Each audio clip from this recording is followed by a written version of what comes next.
sih? Alam semesta banyak sekali misteri yang bisa kita rasakan di alam semesta.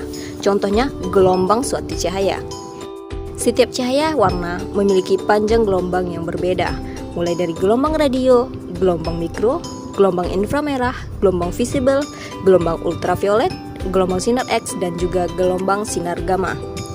Gelombang ini merupakan spektrum elektromagnetik yang banyak dimanfaatkan manusia untuk studi kasus tertentu dengan rentang panjang gelombang 400 sampai 700 nanometer.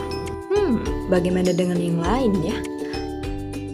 Mari kita bahas untuk bagian sinar X. Sinar X merupakan bentuk radiasi elektromagnetik yang memiliki panjang gelombang sangat pendek berkisar antara 0,01 hingga 10 nanometer dan memiliki frekuensi pada 10⁻16 Hz. Hal inilah yang menyebabkan sinar X mampu menembus tubuh manusia. Sinar X juga memiliki peran dan kegunaan di berbagai bidang di kehidupan, yaitu pada bidang kesehatan, bidang industri, dan bidang keamanan. Mari kita bahas satu persatu. Yang pertama, di bidang kesehatan. Pada bidang kesehatan, sinar X digunakan pada alat CT scan, alat ronsen portable, dan alat ronsen untuk gigi. Yang kedua, di bidang industri, sinar X digunakan untuk mendeteksi kerusakan atau keretakan mikroskopik pada mesin industri dan untuk memadukan produk yang dihasilkan oleh sebuah industri. Yang ketiga, pada bidang keamanan, alat yang menggunakan sinar X yaitu alat untuk mendeteksi logam, alat untuk mendeteksi benda cair, dan alat untuk mendeteksi logam ringan. Banyak banget ya kegunaan sinar X. Jadi, siapa sih yang nemuin gelombang sinar X ini? Nah, sinar X ditemukan oleh Wilhelm Conrad Röntgen, seorang profesor fisika Universitas Julian Maximilian di Würzburg, Jerman. Ngomong-ngomong, sinar X ditemukan secara tidak sengaja loh.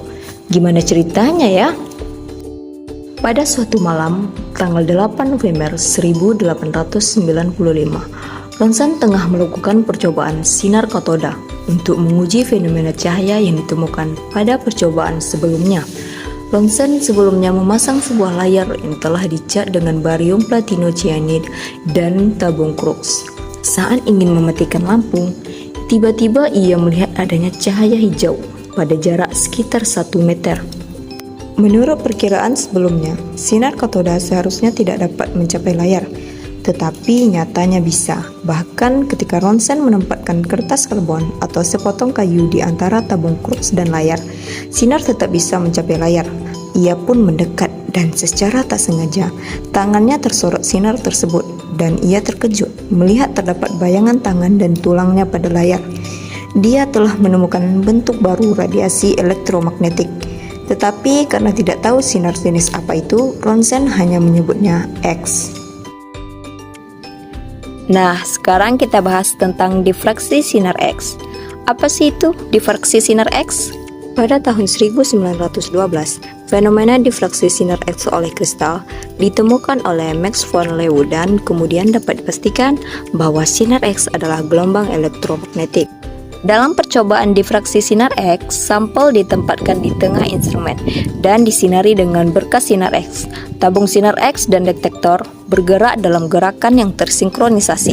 Sinyal yang datang dari sampel dicatat dan dibuat grafiknya, di mana puncak-puncak diamati terkait dengan struktur atom sampel. Sinar X adalah cahaya yang berenergi tinggi dengan periode berulang yang disebut panjang gelombang, karena panjang gelombang sinar X serupa dengan jarak antar atom dalam kristal. Efek intervensi khusus yang disebut difraksi dapat digunakan untuk mengukur jarak antar atom. Interferensi terjadi ketika sinar X berinteraksi satu sama lain. Jika gelombang sejajar, sinyalnya diperkuat. Ini disebut dengan interferensi konstruktif. Jika gelombang tidak sejajar, sinyal akan rusak. Hal ini disebut dengan interferensi destruktif. Ketika sinar X bertemu dengan atom, energinya diserap oleh elektron-elektron yang menempati keadaan energi khusus di sekitar atom. Karena energi ini tidak cukup untuk melepaskan elektron, energi tersebut harus dipancarkan kembali dalam bentuk sinar X baru. Tetapi energinya sama dengan energi aslinya. Proses ini disebut hamburan elastis. Dalam kristal, susunan atom yang berulang membentuk bidang berbeda yang dipisahkan oleh jarak tertentu. Ketika bidang atom disinari sinar X dihamburkan oleh atom-atom yang berjarak teratur. Amplifikasi kuat dari sinyal yang dipancarkan terjadi pada sudut yang sangat spesifik, di mana gelombang yang tersebar secara konstruktif berinteraksi. Efek ini disebut difraksi. Sudut antara berkas hamburan disebut 2 theta. Agar interferensi konstruktif dapat terjadi, gelombang-gelombang yang dihamburkan harus sejajar. Artinya, gelombang kedua harus menempuh sejumlah panjang gelombang dalam hal ini. Separuh panjang gelombang merambat pada sisi datang dan separuh lagi pada sisi hamburan, sehingga menghasilkan satu panjang gelombang tambahan.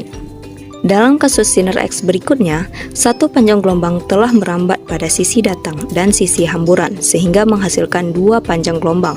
Penguatan ini terjadi di seluruh kristal.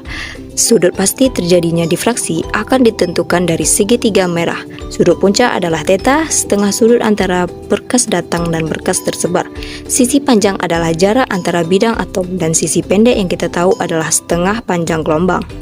Hubungan antara sudut difraksi dan jarak antar atom dapat ditentukan dengan menerapkan fungsi sinus. Menyusun ulang persamaan ini menghasilkan persamaan umumnya yang dikenal sebagai hukum Bragg.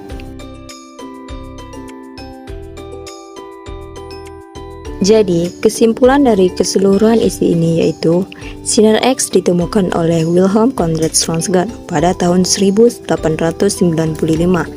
Tetapi dikembangkan kembali oleh Max von Leo pada tahun 1912 dan mendapatkan difraksi sinar X. Metode difraksi sinar X adalah salah satu cara untuk mempelajari keteraturan atom atau molekul dalam suatu struktur tertentu. Jika struktur atom atau molekul tertata secara teratur, membentuk isi, maka radiasi elektromagnetik pada kondisi eksperimen tertentu akan mengalami penguatan. Pengetahuan tentang kondisi eksperimen itu dapat memberikan informasi yang sangat berharga tentang penataan atom atau molekul dalam suatu struktur. Sinar X juga memiliki banyak manfaat seperti yang sudah dijelaskan tadi, yaitu pada bidang kesehatan, industri, dan keamanan. Nah, sekian dulu ya penjelasannya. Gimana? Udah paham kan? Jangan lupa share video ini ke teman-teman kamu biar sama-sama dapat ilmunya. Sampai jumpa di video selanjutnya ya. Terima kasih.